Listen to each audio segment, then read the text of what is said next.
ఢిల్లీ మద్యం కేసులో కవిత arrest, ED విచారణ, ఇవన్నీ వరుసగా 2 రోజులకెళ్ళి జరుగుతున్న చర్చలు, మీడియాలో వస్తున్న వార్తలు.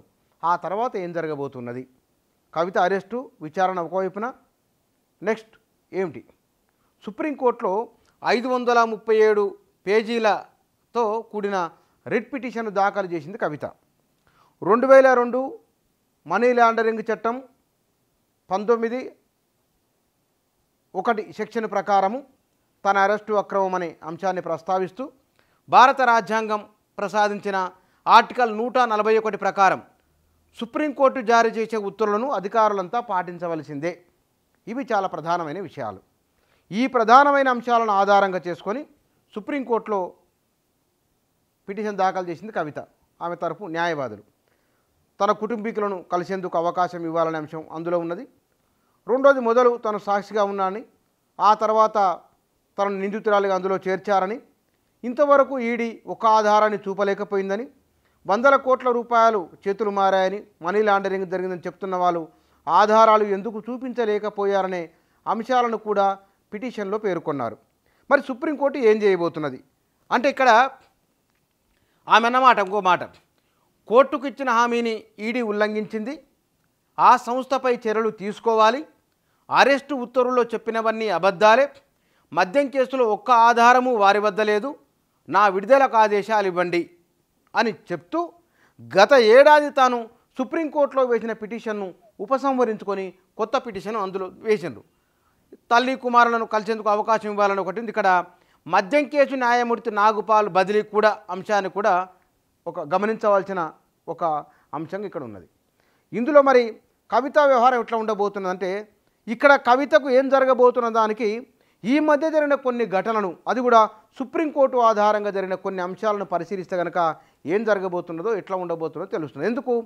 ఈడీ ఏమో ఆధారాలు ఉన్నాయని చెప్తున్నది పక్క, కవిత చేసిన పిటిషన్లను ఏ ఆధారము లేదని, ఏ ఒక్కటి చూపలేదని చెప్తున్నారు.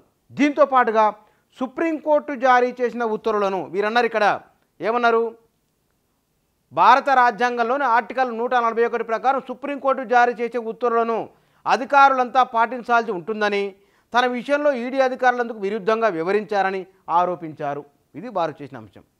ఇక్కడ ఇవాళ పత్రికల్లో వచ్చింది ఒకటి, ఫిరాయింపుదారులదే నిజమైన పార్టీయా, ఒక పార్టీలో మెజార్టీ వర్గం చీలిపోయి ఆ పార్టీ తమదే అని చెప్తే కనుక ఓటు వేసిన ప్రజలు ఏం కావాలి? ప్రజాప్రాతినిధ్య చట్టం ప్రకారము రాజ్యాంగం చెప్పింది ఏమిటి, వాస్తవంలో జరుగుతున్నది ఏమిటి, ఎన్నికల కమిషన్ ఏం చేసింది అని ఒక ప్రశ్న, మౌలికమైన ప్రశ్న, రాజ్యాంగబద్ధమైన ప్రశ్న, మౌలిక ప్రశ్న సుప్రీంకోర్టు వేసింది. ఇదే సుప్రీంకోర్టు ఇవాళనే వచ్చిన పత్రికలతో మరొక వార్త ఉన్నది. ఇక్కడ ఆ వార్తలో పతంజలిపై సుప్రీంకోర్టు ఆగ్రహం, ప్రకటనలు ఇవ్వకూడదు, మీ ఉత్పత్తులు ఏమిటో తదితర అంశాలపైన ఆర్డర్ల ఉల్లంఘనకు సమాధానమేది, గతంలో తాము ఇచ్చిన ఉత్తర్వులను ఎందుకు పట్టించుకోలేదు, మీరు కోర్టు ముందుకు రండి అని బాబా రామ్దేవ్కు, ఆచార్య బాలకృష్ణకు సుప్రీంకోర్టు ఆదేశం ఇచ్చింది. దీంతో పాటుగా సరిగ్గా వారం రోజుల కింద నుంచి జరిగిన చర్చ, ఎస్బీఐ ఎలక్ట్రల్ బాండ్ల విషయంలో సమగ్ర సమాచారాన్ని ఇవ్వాల్సిందే అని చెప్పింది. ఈసీకి ఇచ్చిన సమాచారంలో ఎవరు ఎంత ఏ పార్టీకి ఇచ్చిండ్రో వారి పేర్లతో సహా స్పష్టం చేయాలని కోర్టు చెప్పింది. ఇంతేకాదు, ఈ మధ్యకాలంలో జరిగిన పరిణామాలన్నీ కూడా నిబంధనలకు వ్యతిరేకంగా ఉన్నాయి, రాజ్యాంగ విరుద్ధమైనవి, తదితర అంశాలలో చాలా సీరియస్గానే సుప్రీంకోర్టు స్పందిస్తూ ఉన్నది. మరి ఈ అంశాలు మొత్తం పరిగణలోకి తీసుకున్నప్పుడు ఈ విషయంలో సుప్రీంకోర్టు కవిత విషయంలో ఎట్లా స్పందించబోతున్నది అనేది చాలా కీలక అంశం కాబోతున్నది. సాధారణంగా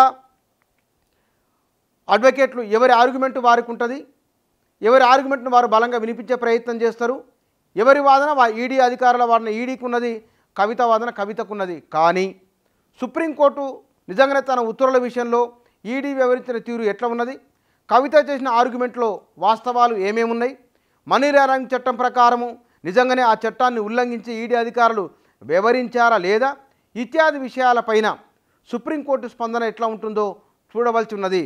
అంటే కవిత విషయంలో ఏం జరగబోతున్నది, ఆమె జైలుకా లేదా కనుక బయటకు వస్తారా అనే విషయాల్లో, లేదా ఈడీ ఇంకా ఫర్దర్ ఇంకా విచారణ చేయాలనా అనే విషయం తేలబోతున్నది. అయితే ఇవి మనకు బయటికి కనబడుతున్న విషయాలు. ఇందులో